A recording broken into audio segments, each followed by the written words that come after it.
what we're going to talk about today is avoiding Armageddon. Right? It's on a personal and on a planetary basis. Armageddon's a word that gets bandied around an awful lot these days. It's in movies, it's on the radio, it's in the newspapers. People are always talking about Armageddon, even if it's in a joking fashion. So it's a word that's received a lot of good press. So when I start talking to people about Armageddon, I mean, we all know culturally what its meaning at the moment is, but a lot of people don't realise where the word comes from, what import it originally had, and what it's intended to convey to us originally. Now, the word Armageddon is from the Bible. Most people know that. It is mentioned in one verse in the Bible once. I mean, it's a big book, and we've got one word mentioned once.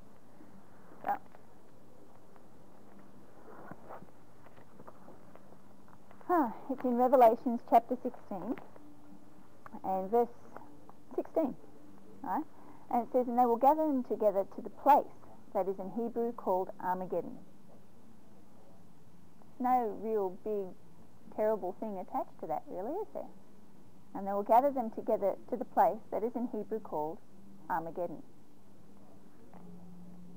So what's all the fuss about with this word? Right? What was Armageddon? Where is it? What was this place? Armageddon is a Hebrew version of a word called Megiddo, or the plains of Megiddo, the plain of desolation. They used to call this big field, Megiddo, the place of decisive battles. And what would happen is when two kings got together, rather than go through countryside and devastate the towns, all the crops and everything, in a quite civilised fashion, they would proceed down to Megiddo, and at 9:15 they would have a battle. Because there was nowhere for them to run away to, it was a decisive battle. Either everybody won or everybody lost. Right? And that was the plains of Megiddo. That was Armageddon. Right? So we're talking about a battlefield. Right? This, when you read through the rest of chapter 16, it speaks about the wrath of God being poured out on the nations. Right? The angel of God pouring out his wrath on the nations. Right? And it says that he's going to gather some kings together at a place called Armageddon. And while these kings are there, they're going to make way for some kings from the east to come through. Or kings, in another version of the Bible, it says kings from the land of the rising sun. Now these days, when you think of the land of the rising sun, you think of Japan, right? But Japan's philosophy, for the rising sun on its flag, actually comes from Tibet, right? If you have a look at the Tibetan flag, the symbol on the Tibetan flag is the lion in front of the rising sun. Right? So what is this philosophy of the rising sun? Right? That's what we teach at Shambhala Awareness Centre. It is becoming awake and aware within yourself as a person about what's going on around you. Right? That is the sun rising in the east within you. It also means it lights up all the dark places and you don't have any fear left. Right? Because people always associate fear with darkness. We do it to our kids when they're little. We teach them to be afraid of the dark. Whoa! And it's amusing to us to see children frightened. I don't know why. So we indoctrinate our children with fear of the dark. And when you have the sun rise in the east within you, fear leaves. Right? You become awake and aware and invulnerable. That is why the Land of the Rising Sun flag became popular during the Second World War as a symbol of invulnerability. Right? But they had something wrong because they lost the war anyway. So now, Armageddon being a plain of desolation is something that every person can relate to. We all experience this plain of desolation. And if anybody here has read any of Stuart Wilde's books, he speaks a lot about the plain of desolation on a personal basis. But what we have is a group consciousness, right? When we all experience a plain of desolation, a whole group will go into a plain of desolation together, right? For instance, over in Ethiopia, like I was speaking about Ethiopia yesterday, they are in a plain of desolation over there, right? They don't have enough water, they don't have enough food, and the concept of Ethiopia is that everybody is starving. Well, a portion of Ethiopia is starving, right?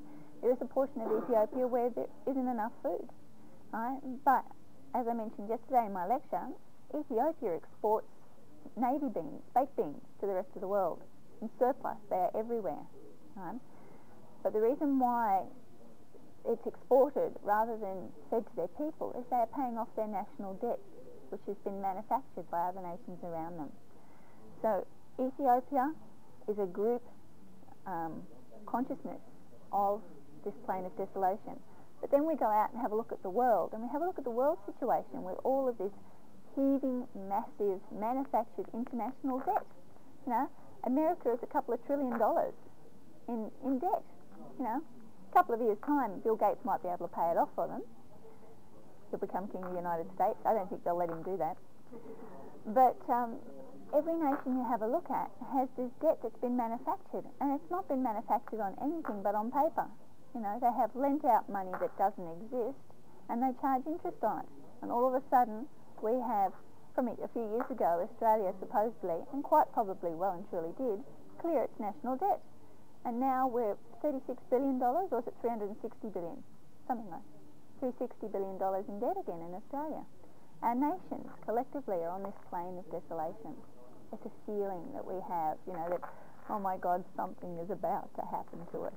You know, I mean, how many times have you woken up in the morning with that feeling, you know, whoa, what the heck's going on here? You know, something's going to go, something's going to give, and we're all alone standing out there on this plane of desolation.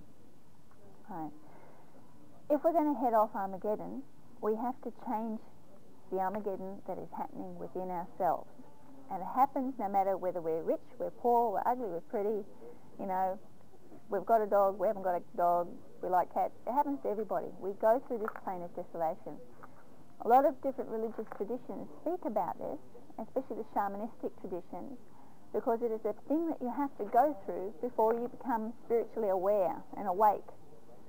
So if we're having nations going through in a group consciousness situation, this plane of desolation, the good news is on the other side, as a nation, they're going to wake up. They're going to become spiritually aware.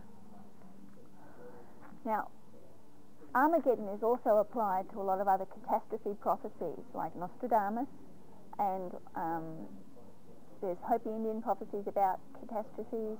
There's Tibetan prophecies. Just about every tradition will have its catastrophe prophecies. The press loves sensationalism, and they will, report the catastrophe prophecies everywhere. However, we don't have a fair press system anymore in the world. You know, sensationalism sells, so let's just sell the sensational side of the story. So we have a situation where the other side isn't being shown. I mean, even in the book of Revelations I've just read out to you, there is another side of the story, right, where we don't have to go through that Armageddon. It says if you do something on a personal basis, it doesn't have to happen, right? And this was mentioned over and over. It was mentioned by all of the prophets, including Jesus, you know, that we can have the kingdom of God here and now. We don't have to go through any great heaving disasters. Now, in the Bible, we'll stick with the Bible just for a little minute. In the Bible, there is the book of Jonah. Now, Jonah is a very important book. Now, a lot of people realize that this canon of the Bible that we have today is only a portion of the original canon. Right? You can actually go to some Catholic bookstores and you can buy what they call the spurious texts, which are books of the Bible that they decided in the 4th century shouldn't be included because they were too disruptive. Right? But you can still buy them. It's a good idea to have a read of them because some of the information